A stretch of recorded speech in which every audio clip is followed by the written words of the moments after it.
ឬត្រីសួស្តីប្រិយមិត្តអ្នកស្ដាប់ទាំងអស់គ្នាថ្ងៃនេះផងដែរ Channel រឿងខ្មោចសូមនិទានរឿងដែលមានចំណងជើងថាស្រមោលក្រោមពន្លឺព្រះច័ន្ទដែលជារឿងពិតបងប្អូនដែលកើតឡើងនៅក្នុងបាទ Channel រឿងខ្មោចបាទបងប្អូនមកកុំភ្លេចបាទជួយចុច Subscribe ឲ្យម្នាក់មួយផងបាទដើម្បីបាទឲ្យបាទក្រុមការងារយើងមានកម្លាំងចិត្តក្នុងការបន្តធ្វើរឿងនិទានខ្មោចជូនបងប្អូនស្ដាប់នៅពេលរាត្រីពន្លឺព្រះច័ន្ទពេញបូរមីរាត្រីនេះហាក់បីដូចជាមានអត្ថកម្បាំងម្យ៉ាងបង្កប់នៅពីក្រោយពពកខ្មៅស្រពេចស្រពិលវិសាលសម្លឹងមើលទៅផ្ទះឈើបុរាណពីរជាន់ដែលស្ថិតនៅដាច់ឆ្ងាយពីគេឯងក្នុងភូមិដ៏ស្ងប់ស្ងាត់មួយនៃខេត្តបាត់ដំបងតែនេះជាគេមរតកតែមួយគត់ដែលលោកតារបស់គេបានបន្សល់ទុកឲ្យប៉ុន្តែវាក៏ជាកន្លែងដែលអ្នកភូមិតែងនិយាយតៗគ្នាដោយក្តីតក់ស្លុតថាមានរបស់មិនល្អស្នាក់នៅទីនោះផងដែរខ្យល់ត្រជាក់បក់កាត់កញ្ចឹងករបស់វិសាលធ្វើឲ្យគេព្រឺសម្បុរខ្ញាក់ទោះបីជាយប់នេះមិនមែនជារដូវរងាក៏ដោយគេរុញទ្វារឈើដែលចាស់ទ្រុឌទ្រោមចូលទៅក្នុងសំឡេងក្រែកនៃគន្លឹះទ្វារបន្លឺឡើងកាត់ភាពស្ងប់ស្ងាត់គួរឲ្យខ្លាចបំផុតនៅខាងក្នុងផ្ទះធូលីដីហុយជុំវិញអមទៅដោយក្លិនផ្កាម្លិះក្រៀមក្រំដែលហាក់ដូចជាមាននរណាម្នាក់ទើបតែយកមកដាក់ថ្មីនៅឡើយវិសាលបាក់ពិលទូរស័ព្ទដៃបំភ្លឺផ្លូវដើរទៅកាន់បន្ទប់ទទួលភ្ញៀវដែលមានរូបថតចាស់ព្យួរជាប់ជញ្ជាំងភ្នែករបស់គេសម្លឹងទៅមើលរូបថតលោកតាដែលញញឹមដោយអាចកំបាំងគួរឲ្យព្រឹសក្បាលរំពេចនោះពន្លឺព្រះច័ន្ទដែលចាំងចូលតាមបង្អួចបានបង្កើតជាស្រមោលវែងអន្លាយនៅលើឥដ្ឋអ្វីដែលធ្វើឲ្យបេះដូងរបស់គេស្ទើរតែលោតចេញមកក្រៅនោះគឺស្រមោលនោះមិនមែនជាស្រមោលរបស់គេឡើយវាជាស្រមោលរបស់ស្ត្រីម្នាក់ដែលមានសក់វែងអន្លាយដល់ដីកំពុងតែឈរនៅពីក្រោយខ្នងរបស់គេយ៉ាងស្ងៀមស្ងាត់បំផុតវិសាលព្យាយាមដកដង្ហើមឲ្យវែងរួចបង្វិលខ្លួនត្រឡប់ក្រោយយ៉ាងលឿនប៉ុន្តែនៅពីមុខគេមានតែភាពទទេស្អាតនិងខ្យល់ត្រជាក់ស្រេបតែប៉ុណ្ណោះតើខ្ញុំភ័ន្តច្រឡំមែនដែរទេវិសាលបានសួរខ្លួនឯងទាំងញមន់ភាពស្ងប់ស្ងាត់បានត្រឡប់មកវិញប៉ុន្តែវាមិនមែនជាភាពស្ងប់ស្ងាត់ធម្មតានោះទេវាជាភាពស្ងប់ស្ងាត់ដែលពោរពេញទៅដោយសម្ពាធដ៏ធ្ងន់ធ្ងរស្រាប់តែមានសំឡេងជ្រាបបំពេតិចបន្លឺចេញពីជាន់ខាងលើសំឡេងនោះផ្អែមល្ហែមផងនិងរន្ធត់ផងហាក់ដូចជាការហៅរកនរណាម្នាក់ដែលបាត់បង់ទៅយូរហើយវិសាលមិនអាចទប់ទល់នឹងការចង់ដឹងចង់ឃើញបានឡើយគេចាប់ផ្ដើមបោះជំហានឡើងជណ្ដើរឈើម្ដងម្កាំរាល់ពេលដែលជើងគេជន់លើកម្មជណ្ដើរវាតែងតែបន្លឺសំឡេងរងំពេញផ្ទះហាក់ដូចជាកំពុងប្រកាសប្រាប់វិញ្ញាណខាងលើថាមានភ្ញៀវមិនបានអញ្ជើញមកដល់ហើយនៅពេលដល់ជាន់ទី2គេឃើញទ្វារបន្ទប់ចុងក្រោយបង្អស់របើកបន្តិចពន្លឺព្រះច័ន្ទពណ៌ប្រាក់ចាំងចូលចំកណ្ដាលបន្ទប់បង្ហាញឲ្យឃើញកៅអីយល់មួយដែលកំពុងយល់ទៅយល់មកដោយខ្លួនឯងគ្រឺតគ្មានខ្យល់បក់សំបីតែបន្តិចក្នុងបន្ទប់នេះប៉ុន្តែកៅអីនោះនៅតែមិនឈប់យល់នៅលើកៅអីនោះមានកន្សែងជក់ពណ៌សមួយដែលប្រឡាក់ទៅដោយឈាមស្រស់នៅឡើយហាក់ដូចជាទៅតែរឿងកាត់ឡើងអាក្រក់អ្វីមួយថ្មីវិសាលមានអារម្មណ៍ថាជើងរបស់គេធ្ងន់ដូចថ្មមិនអាចដកថយក្រោយបានឡើយភ្លាមនោះស្រមោលស្ត្រីដែលគេបានឃើញនៅជាន់ខាងក្រោមបានលេចចេញមកម្ដងទៀតនៅក្នុងកញ្ចក់ទូខោអាវចាស់មួយនៅក្បែរនោះយ៉ាងច្បាស់នាងមិនមែនគ្រាន់តែជាស្រមោលទេប៉ុន្តែជារូបរាងដែលច្បាស់ ក្រឡែតរហូតដល់គេមើលឃើញសរសៃសក់នាងស្លៀកសម្លៀកបំពាក់បុរាណសក់វែងបិទបាំងផ្ទៃមុខពាក់កណ្ដាលប៉ុន្តែភ្នែកម្ខាងដែលលេចចេញមកនោះគឺជាភ្នែកដែលពោពេញទៅដោយគំនុំនិងការឈឺចាប់ជាពន់ពេកនាងលើកដៃដែលស្គមស្គាំងចំអល់មកកាន់វិសាលរួចខ្សឹបសំឡេងយ៉ាងត្រជាក់ដូចតកកចូលដល់ឆ្អឹងខ្នងថាឯងត្រឡប់មកវិញហើយមែនទេវិសាលស្លុតស្មារតីជាខ្លាំងព្រោះគេមិនដែលធ្លាប់ស្គាល់ស្ត្រីម្នាក់នេះពីមុនមកឡើយប៉ុន្តែហេតុអ្វីបានជានាងហាក់ដូចជាកំពុងតែរងចាំគេអស់រយៈពេលជាច្រើនឆ្នាំមកហើយបែបនេះរំពេចនោះអំពូលភ្លើងនៅក្នុងផ្ទះដែលកប់នៅក្នុងធូលីជាច្រើនឆ្នាំបានភ្លឺឡើងមួយផ្លែតរួចកប់ទូបែកខ្ចាយពេញឥដ្ឋភាពងងឹតសូន្យសងបានគ្របដណ្ដប់គ្រប់ទិទីស្របពេលដែលសំឡេងយំខ្សឹកខ្សួលរបស់ស្ត្រីនោះកាន់តែខិតមកចិត្តត្រជាក់របស់គេខ្លាំងឡើងវិសាលមានអារម្មណ៍ថាមានដៃត្រជាក់ដូចទឹកកកមកប៉ះនឹងស្មារបស់គេយ៉ាងណែនគេចង់ស្រែកនិងរត់ចេញពីទីនោះប៉ុន្តែទ្វារបន្ទប់ស្រាប់តែបិទជិតយ៉ាងណែនដូចជាមានកម្លាំងមហិមាមកទប់អាចកំបាំងនៃស្រមោលក្រោមពន្លឺព្រះច័ន្ទទើបតែចាប់ផ្ដើមប៉ុណ្ណោះហើយយប់នេះនឹងក្លាយទៅជាយប់ដែលវែងបំផុតនិងរន្ធត់បំផុតក្នុងជីវិតរបស់វិសាលតើអ្វីទៅជាទំនាក់ទំនងរវាងគ្រួសាររបស់គេនិងវិញ្ញាណសក់វែងដែលកំពុងតែតាមលងបន្លាចនេះសំណួរជាច្រើនបានផុសឡើងក្នុងចិត្តខណៈដែលគេកំពុងប្រឈមនឹងភាពភ័យខ្លាចមិនអាចពន្យល់បាននៅក្នុងផ្ទះមរតកដ៏អាត់កំបាំងមួយនេះតែម្នាក់ឯងវិសាលឈរថ្មឹងនៅកណ្ដាលភាពងងឹតនៃផ្ទះមរតកអាត់កំបាំងនោះតែម្នាក់ឯងខណៈដែលខ្លួនប្រាណរបស់គេញ័រទៅត្រើតដូចសត្វត្រូវទឹកត្រជាក់ដៃដែលត្រជាក់ដោយទឹកកកនោះបានសង្កត់លើស្មារបស់គេកាន់តែខ្លាំងទៅហាក់ដូចជាចង់ទាញរូបគេឲ្យលិចចូលទៅក្នុងកម្រាលឈើចាស់ភាពត្រជាក់នោះមិនមែនត្រឹមតែនៅខាងក្រៅស្បែកតែប៉ុណ្ណោះទេប៉ុន្តែវាហាក់ដូចជាកំពុងតែជ្រាបចូលទៅក្នុងឆ្អឹងនិងឈាមក្នុងខ្លួនរបស់គេឲ្យឈប់ធ្វើចលនាក្លិនស្អុយឆ្អាបដូចជាសាកសពបានស្លាប់ជាយូរណាស់មកហើយបានភាយចេញពីក្រោយខ្នងរបស់គេធ្វើឲ្យវិសាលមានអារម្មណ៍ចង់ក្អួតប៉ុន្តែបំពង់ករបស់គេហាក់ដូចជាមានអ្វីមួយរឹតរួតយ៉ាងណែនមិនអាចសំបីតែបញ្ចេញសំឡេងស្រែកបានឡើយភ្នែករបស់គេសម្លឹងទៅកាន់ទ្វារដែលបិទជិតដោយអស់សង្ឃឹមខណៈដែលកម្លាំងមហិមានោះនៅតែបន្តទប់មិនឲ្យគេមានឱកាសរត់គេចទៅណាបានឡើយគេព្យាយាមបង្វែរខ្លួនមកក្រោយយឺតទាំងភាពតក់ស្លុតបំផុតនៅចំពោះមុខគេក្នុងពន្លឺព្រះច័ន្ទដ៏ស្រពេចស្រពិលដែលជះតាមបង្អួចឈើចាស់គឺរូបរាងស្រមោលខ្មៅស្រពេចស្រពិលដែលមានសក់វែងអន្លាយធ្លាក់ចុះដល់ដីសក់ទាំងនោះមិនមែននៅស្ងៀមឡើយវាហាក់ដូចជាមានជីវិតដោយកំពុងវានៅលើកម្រាលឥដ្ឋដូចជាសត្វអាសេរពឹសរាប់ពាន់ក្បាលដែលកំពុងឡោមព័ទ្ធរូបគេទីមុខពណ៌សស្លេកដែលលាក់ខ្លួននៅខាងក្រោយសក់ដ៏ក្រាស់នោះបានលេចចេញនៅភ្នែកពណ៌ក្រហមឆ្អៅដូចជាឈាមស្រស់ដែលពោពេញទៅដោយគំនុំនិងការឈឺចាប់ដែលបានបន្សល់ទុកអស់រយៈពេលជាច្រើនទសវត្សរ៍ហើយត្រឡប់មកវិញហើយអ្នកស្នងមរតកឈាមដែលបានក្បត់សំឡេងខ្សឹកបក្រលួចនិងញ័របានបន្លឺឡើងចេញពីមាត់ដែលមើលមិនឃើញធ្វើឲ្យវិញ្ញាណរបស់វិសាលស្ទើរតែភ័ន្តភាំងចាក់ចេញពីរាងកាយបាត់ទៅហើយភ្លាមនោះសំឡេងរំញ័រខ្លាំង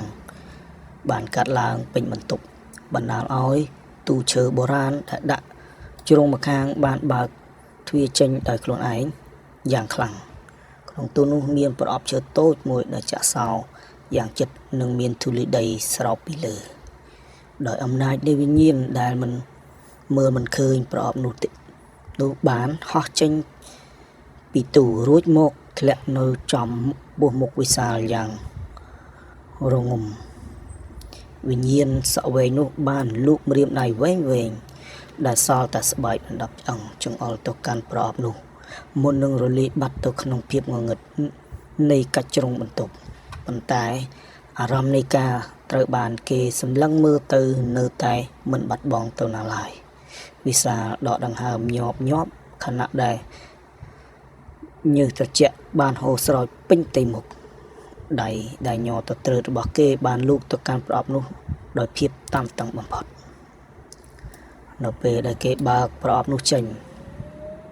គេបានមើលឃើញរូបថតចាស់មួយសន្លឹកដែលមានពណ៌លឿងស្លេក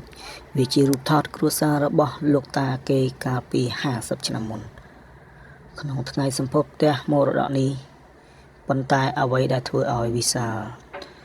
ត្រជាក់ឆ្អឹងខ្នងបំផុតនោះគឺស្ត្រីម្នាក់ដែលចូលនៅជួរក្រោយគេបំផុតគឺជាស្ត្រីដែលមានរូបរាងបេះបិទទៅនឹងវិញ្ញាណដែលទៅតែលងបន្លាចគេមើលទៅនាងហាក់ដូចជាមិនមែនជាភ្ញៀវប៉ុន្តែជាអ្នកបម្រើដែលត្រូវបានគេធ្វើបាបយ៉ាងធ្ងន់ធ្ងរនៅខាងក្រោយរូបថតមានសំណេរដៃដែលសរសេរដោយពណ៌ក្រហមក្រមៅដូចជាឈាមស្ងួតថាសច្ចាដែលបានក្បត់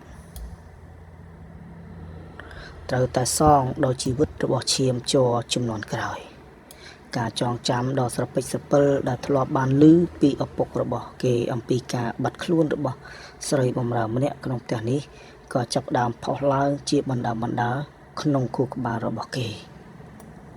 ស្រមោលនៅជុំវិញខ្លួនវិសាលចាប់ផ្ដើមមានចលនាម្ដងទៀត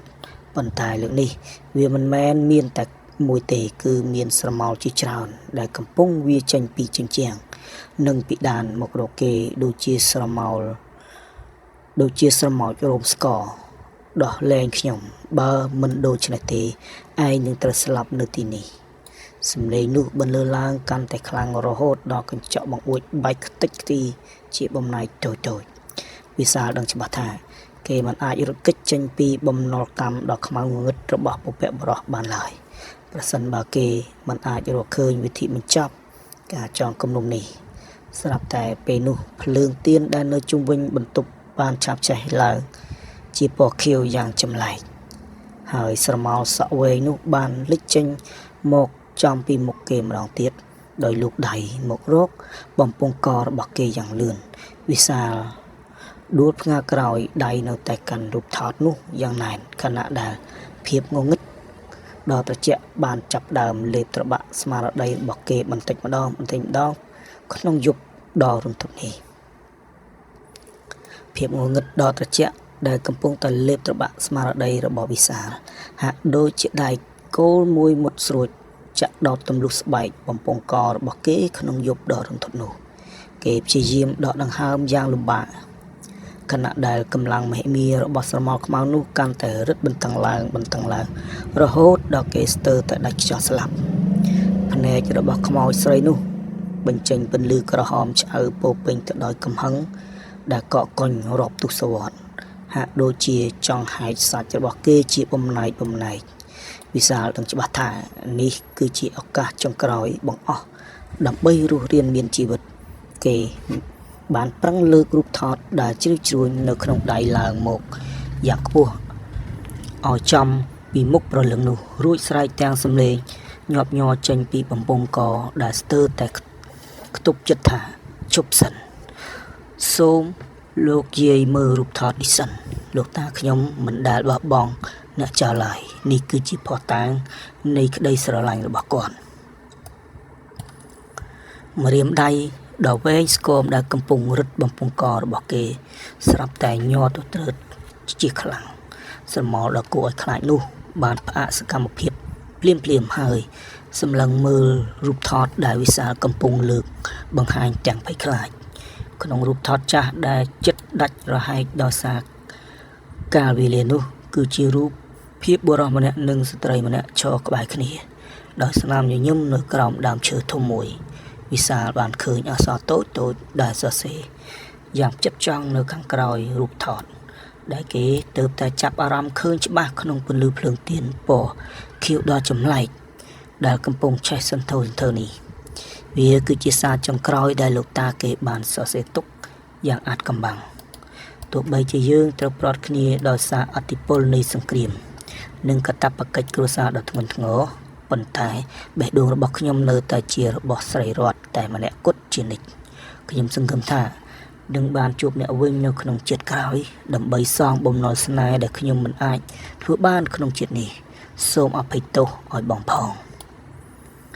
សំឡេងយំខ្សឹកខ្សួលដ៏ឈឺចាប់ស្រាប់តែបន្លឺឡើងជំនួសឲ្យសំឡេងស្រែកគំរាមកំហែងទីមុខដ៏គួរឲ្យខ្លាចដែលពោពេញទៅដោយឈាមរបស់ព្រលឹងខ្មោចនោះចាប់ផ្ដើមប្រែប្រួលបន្តិចម្ដងត្រឡប់មកជាទម្រង់មុខស្ត្រីដ៏ស្រស់ស្អាតម្នាក់ដែលដូចក្នុងរូបថតបេះបិទនាងលែងដៃពីបំពង់ករបស់វិសាលរួចរំកិលខ្លួនថយក្រោយយឺតទាំងសេចក្តីស្រឡាំងកាំងទឹកភ្នែកដែលធ្លាប់តែជាឈាមបានប្រែជាទឹកភ្នែកធម្មតាដែលហូរស្រក់ចុះមកលើកម្រាលឈើចាស់វិសាលដកដង្ហើមធំវែង